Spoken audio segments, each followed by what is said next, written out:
welcome to another edition of Debatable here on godsgeek.com. My name is Colm Ahern, and this week we're having a look at free-to-play games, and more importantly, we're looking at Trials Frontier. You fucked it up, lads!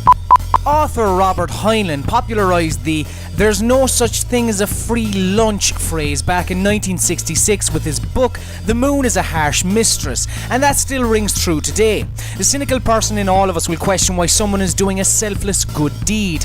Surely there's a catch here, we think, and while this thought process proves to be silly on occasion, there definitely are a lot of cases where our paranoia is realised and something is expected of us, making that free lunch an expensive one. Ubisoft has gone into the lucrative free-to-play market with Red Lynx's popular Trials series in the form of Trials Frontier, and everyone at the French publisher seems to be over the moon with how the game is performing on iOS. This past week it was announced that the game had been downloaded over 6 million times in its first week, a massive figure. Ubisoft mobile boss Jean-Michel Deton was understandably gleaming with this announcement, stating, quote, "Trials Frontier has the most first week downloads of any Ubisoft mobile title to date, and the thousands of players' reviews we received are amazingly positive, an achievement Red Lynx and Ubisoft are proud to announce," end quote. Critically, the game sits on a 65 on Metacritic, with most reviewers being perturbed that the purity of Trials has been replaced with energy systems, gems, and a lot of other bollocks. It's maddening. What's even more frustrating is that the game has transferred over to the mobile space well, gameplay-wise, but these progression-stopping ideals have tainted it to the point where Trials Frontier isn't really worth your time. But what really does the term free-to-play mean then? At the end of the day, if a video game allows you to play uninterrupted for a half an hour or so, but then asks you to pony up some cash to continue, are you not just playing a regular old paid-for game at that point? Well, there are examples, even if we just look at the mobile space, of F2P titles where free really does mean free.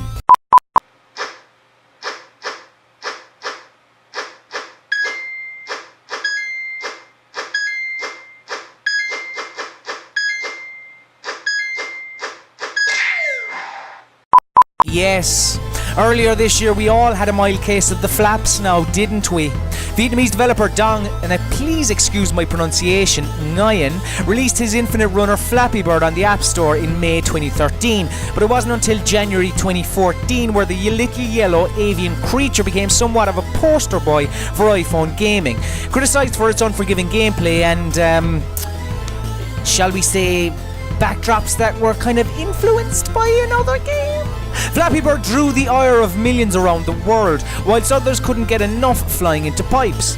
However, it was free and never once asked the player to reach into their virtual wallet and hand over some cash. Through ads, it was originally reported to be bringing in $50,000 a day for the developer, but then that figure was disputed. But regardless of exact figures, Flappy Bird brought in a lot of money before the little guy flew into his final pipe. Like Trials Frontier, Hearthstone Heroes of Warcraft hasn't been released that long on iOS either, and that has been rather successful too. Yes, I know it's been out since March on PC, but people seem to be gravitating towards the iOS version. However, this card collectible game appears to be more of a favourite amongst the core audience. It's been praised by numerous publications for the ability to play the game consistently without putting in a penny, and that's where free-to-play shines. If the player can enjoy the experience just as much as some flash bastard that wants to splash the cash, then the developer has created a worthwhile F2P offering. This medium is forever evolving, and things such as Kickstarter and Steam Early Access will be discussion points for a long while to come. But free-to-play's rise has been incredible. Whether you look at Valve's juggernauts in Dota 2 or Team Fortress 2, or even King's sweet squashing effort, this method of delivery cannot be ignored and shouldn't be ignored. It's a learning curve for studios and publishers alike, and sometimes they get it right, but sometimes there are things like Trials Frontier, which takes all the bad points of free-to-play and tarnishes the franchise's name. Still, what do I know? 6 million of you downloaded it, so...